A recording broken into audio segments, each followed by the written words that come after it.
పశ్చిమాసియాలో సాగుతున్న యుద్ధం ఇప్పుడు కేవలం చమురు నిల్వల కోసం లేదా భూభాగాల ఆధిపత్యం కోసం మాత్రమే జరగడం లేదు. ఇది మనిషి ప్రాథమిక అవసరమైన నీటి చుట్టూ తిరుగుతోంది. గల్ఫ్ ప్రాంతంలో తాగునీటి సంక్షేమం ఒక పెను విపత్తులా మారుతోంది. ఈ ప్రాంతంలో నదులు, చెరువులు వంటివి దాదాపు శూన్యం. దీంతో Saudi Arabia, UAE, Kuwait, Qatar వంటి దేశాలు సముద్రపు నీటిని తాగునీరుగా మార్చే భారీ శుద్ధి కేంద్రాలపైనే సంపూర్ణంగా ఆధారపడుతున్నాయి. గల్ఫ్ దేశాల మొత్తం తాగునీటి అవసరాల్లో 80% కంటే ఎక్కువ ఈ కేంద్రాల నుంచే వస్తోంది. అయితే ప్రస్తుతం జరుగుతున్న యుద్ధంలో ఈ కేంద్రాలు ప్రధాన లక్ష్యాలుగా మారుతున్నాయి. ఇరాన్, అమెరికా కూటమి మధ్య సాగుతున్న దాడుల్లో ఈ కీలకమైన మౌలిక వసతులు ధ్వంసమవుతున్నాయి. ఒకవేళ ఒక్క మంచినీటి కేంద్రం ఆగిపోయినా కొన్ని గంటల్లోనే లక్షలాది మంది ప్రజలు దాహంతో అలమటించాల్సిన పరిస్థితి ఏర్పడుతోంది. చమురు బావుల కంటే ఈ కేంద్రాలు చాలా సున్నితమైనవి. ఇక్కడ బాంబు దాడి జరిగితే కేవలం భవనం కూలిపోవడమే కాదు, నీటి శుద్ధి ప్రక్రియలో వాడే ప్రమాదకరమైన రసాయనాలు సముద్రపు నీటిలో కలిసిపోయి కోలుకోలేని పర్యావరణ నష్టాన్ని కలిగిస్తాయి. యుద్ధం వల్ల ఇప్పటికే జనం ఇల్లు వదిలి పారిపోతున్నారు. కానీ వారు ఎక్కడికి వెళ్ళినా తాగునీరు దొరకని దుస్థితి నెలకొంటోంది. ఆహారం లేకపోయినా కొన్ని రోజులు ఉండవచ్చు, కానీ ఈ భయంకరమైన ఎడారి ఎండల్లో నీరు లేకపోతే మనిషి మనుగడ అసాధ్యం. ఈ యుద్ధం ఇప్పుడు మనుషుల ప్రాణాలతో పాటు వారి గొంతును కూడా ఎండబెడుతోంది. అగ్రరాజ్యాల పంతం మధ్య గల్ఫ్ ప్రజలు నీటి చుక్క కోసం అల్లాడుతున్నారు. ఇది కేవలం బాంబుల యుద్ధం కాదు, ఇది గల్ఫ్ దేశాల మనుగడను దెబ్బతీసే ఒక నిశ్శబ్ద మారణ హోమం. భావితరాలకు ఈ విధ్వంసం మాయని మచ్చగా మిగిలిపోనుంది. యుద్ధం వల్ల కలిగే జన నష్టం కంటే ఈ నీటి కరువు వల్ల కలిగే ప్రాణ నష్టం ఎక్కువగా ఉండే ప్రమాదం ఉందని నిపుణులు హెచ్చరిస్తున్నారు. మనిషి తన స్వార్థం కోసం ప్రకృతి వనరులను నాశనం చేయడం అక్షరాల వినాశనమే.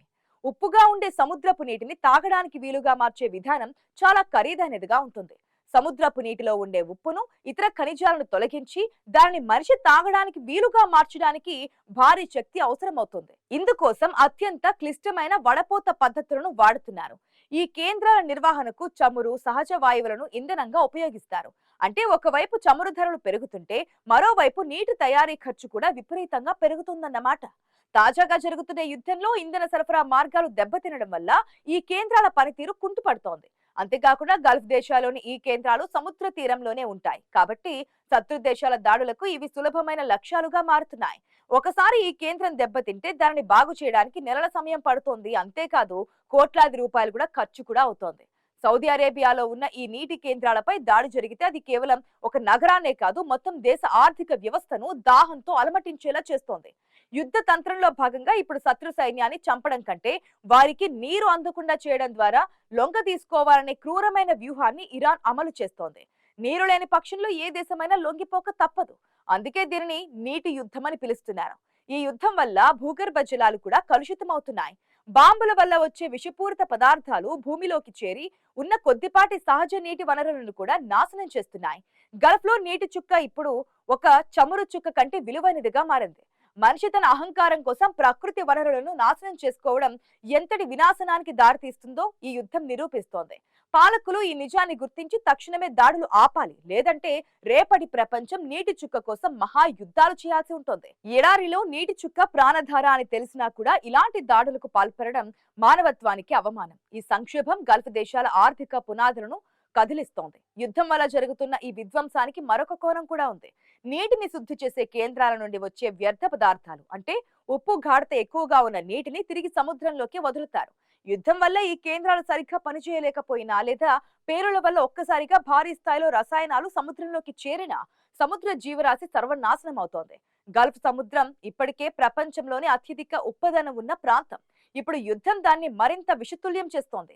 దీనివల్ల చేపల వేటపై ఆధారపడిన వేలాది మంది జాలర్లు ఉపాధి కోల్పోతారు. అంటే ఇది కేవలం తాగునీటి సమస్య మాత్రమే కాదు, ఆహార భద్రతను కూడా దెబ్బతీస్తోంది. మరొక ముఖ్యమైన విషయం ఏమిటంటే ఈ ప్రాంతంలో కేవలం మనుషులకే కాదు, అక్కడి పరిశ్రమలకు, ఆసుపత్రులకు కూడా తీయని నీరు చాలా అవసరం. నీటి కేంద్రాలు ఆగిపోతే ఆసుపత్రిలో చికిత్సలు నిలిచిపోతాయి, ప్రాణాలను కాపాడే యంత్రాలు పనిచేయవు. ఇది ఒక గొలుసు కట్టు చర్యలా మొత్తం సామాజిక వ్యవస్థను కుప్పకూలుస్తుంది.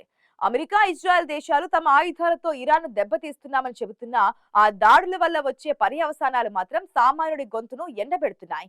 ఇరాన్ కూడా ప్రతీకారంగా గల్ఫ్ పాలకుల ఆధీనంలో ఉన్న ఈ నీటి వనరులనే లక్ష్యంగా చేసుకుంటోంది. దీనివల్ల గల్ఫ్ దేశాలు ఇప్పుడు అగ్రరాజ్యం వైపు చూస్తూ యుద్ధం ఆపమని వేడుకుంటున్నాయి. ఇక్కడ బాంబు పడితే శబ్దం వినిపిస్తోంది, కానీ నీరు లేక మనిషి చనిపోతే అది నిశ్శబ్దంగా జరిగిపోతోంది. ఈ నీటి సంక్షోభం రేపటి తరానికి ఒక చేదు జ్ఞాపకంగా మిగిలిపోనుంది. ప్రకృతిని ధ్వంసం చేస్తే చివరకు మనమే బలవుతామన్న సత్యాన్ని ఈ యుద్ధం గుర్తు చేస్తోంది. మానవత్వం లేని పోరాటాలు చివరికి శ్మశానాలనే మిగిలిస్తాయి. ఈ ప్రాంతంలో నివసించే ప్రతి ఒక్కరి గొంతులో ఇప్పుడు భయం గూడు కట్టుకుంది.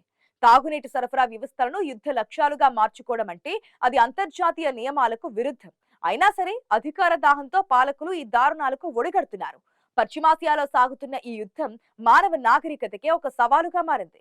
ఏ తప్పు చేయని ప్రజలు నీటి చుక్క కోసం అలమటించే ప్రమాదం ఏర్పడింది. ఎడారిని నందనవనంగా మార్చుకున్న గల్ఫ్ దేశాలు ఇప్పుడు అదే నీటి కేంద్రాలపై జరుగుతున్న దాడులతో అభద్రతా భావంలో ఉన్నాయి. చమురు రాజకీయం ఇప్పుడు నీటి రాజకీయంగా మారింది. యుద్ధం ఎంత త్వరగా ముగిస్తే ఆ సంక్షోభం నుండి అంత త్వరగా బయటపడవచ్చు. లేదంటే బాంబుల కంటే దాహమే ఎక్కువ మందిని బలి తీసుకుంటుంది.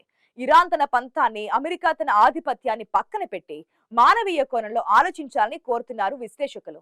పర్యావరణ మార్పుల వల్ల ఇప్పటికే ప్రపంచ వ్యాప్తంగా నీటి ఎద్దడి పెరుగుతూ ఉంటే ఇలాంటి అర్థం లేని యుద్ధాల వల్ల ఉన్న వనరులను కూడా నాశనం చేసుకోవడం అవివేకం. భావితరాలకు మనం ఇచ్చే ఆస్తి రక్తపాతం కాదు, స్వచ్ఛమైన నీరు కావాలి. భారత్ వంటి దేశాలు కూడా ఈ పరిస్థితిని గమనిస్తూ గల్ఫ్ లోని మన పౌరుల రక్షణ కోసం చర్యలు తీసుకోవాలని డిమాండ్లు వస్తున్నాయి. ఏది ఏమైనా గల్ఫ్ గడ్డపై ఇప్పుడు చమురు కంటే కన్నీరు, నీరు ఎక్కువగా చర్చకొస్తున్నాయి. మంటలను ఆర్పడానికి కూడా నీరు కావాలి, కానీ అక్కడ ఆ నీటికి కరువు ఏర్పడే దుస్థితి కనిపిస్తోంది. యుద్ధం ఆగి మళ్ళీ ఆ కేంద్రాలు నిరంతరం పనిచేస్తూ జనాల గొంతు నింపాలంటే చాలా కాలం పడుతోంది. మనిషి తన అవసరాలను తీర్చుకోవడానికి ప్రకృతిని వాడుకోవాలి, కానీ దానిని నాశనం చేసి తన గొంతు తానే కోసుకోకూడదు. విజ్ఞతతో అడుగులేస్తేనే రేపటి ప్రపంచం సురక్షితంగా ఉంటుంది. మత్తును వదిలి సత్యం వైపు నడవాలి. యుద్ధం వల్ల గెలిచేది ఏ దేశమైనా కావచ్చు, కానీ ఓడిపోయేది మాత్రం మానవత్వం. నీటి చుక్క విలువ తెలిసిన వారు ఎవరూ ఇలాంటి దాడులను సమర్థించలేరు. ప్రస్తుతం ఇక్కడ శాంతి ఒక్కటే మార్గం అంటున్నారు పరిశీలకులు.